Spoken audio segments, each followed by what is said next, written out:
আসসালামু আলাইকুম। আজকের রেসিপি অনুষ্ঠান বাড়ির সাথে রুই মাছের কালিয়া। চলুন রেসিপিটি দেখে নেওয়া যাক। রুই মাছের কালিয়া বানানোর জন্য আমি এখানে 500 গ্রাম মাছ নিয়েছি। মাছগুলোকে খুব ভালো করে লবণ হলুদ মাখিয়ে ম্যারিনেটের জন্য আধ ঘন্টা রেখে দেব।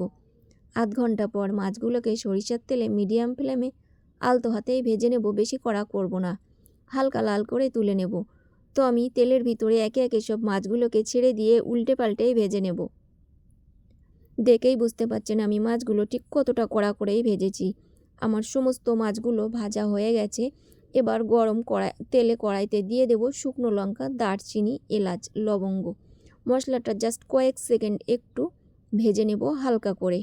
ভাজা হয়ে গেলে দিয়ে দেব পেঁয়াজ কুচি। পেঁয়াজটাও হালকা করে ভেজে নেব। এরপর দিয়ে দেব 2টি মিডিয়াম সাইজের পেঁয়াজের পেস্ট। এটাকেও 1 থেকে 2 মিনিটের জন্য ভেজে নেব। এরপর দিয়ে দেব আদা রসুন পেস্ট 2 চামচ, 1 চামচ করে ভালো করে ভেজে নেব। ভাজা হয়ে গেলে দিয়ে দেব 1 চামচের কম করে হলুদ গুঁড়ো, লঙ্কা গুঁড়ো, জিরে, ধনিয়া আর কাশ্মীরি লঙ্কার গুঁড়ো। এটাকেও 1 থেকে 1.5 মিনিটের মতো লো ফ্লেমে ভেজে নেব।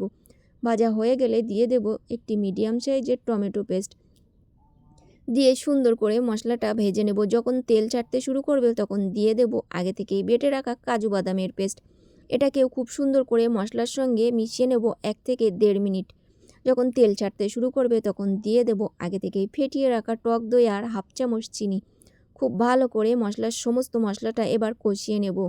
যখনই দেখব তেল ছাড়তে শুরু করেছে তখন দিয়ে দেব পরিমাণ মতো জল। দিয়ে সমস্ত মশলাটাকে এভাবে মিশিয়ে নিয়ে ফোটা পর্যন্ত অপেক্ষা করব। যখন ফুটতে শুরু করবে তখন দিয়ে দেব আগে থেকে ভেজে রাখা মাছের পিসগুলোকে দিয়ে 7 থেকে 8 মিনিট ফুটিয়ে নেব। নামানোর আগে দেব 1 চামচ গরম মশলা আর 1 চামচ ঘি। দেবার পরে আরও 1 থেকে 1.5 মিনিট ফুটিয়ে নেব। তৈরি হয়ে যাবে রুই মাছের কালিয়া অনুষ্ঠান বাড়ির স্বাদে। তো দেখতেই পাচ্ছেন কত সহজে তৈরি হয়ে গেছে এই কালিয়া। এবার এটি গরম ভাতের সাথে পরিবেশন করার জন্য একদম রেডি। রেসিপিটি যদি আপনাদের ভালো লাগে তো বাসায় অবশ্যই ট্রাই করবেন। আর আমার রেসিপিটি আপনাদের কেমন লাগলো কমেন্টে অবশ্যই জানাবেন। সবাই ভালো থাকবেন, সুস্থ থাকবেন। আল্লাহ হাফেজ।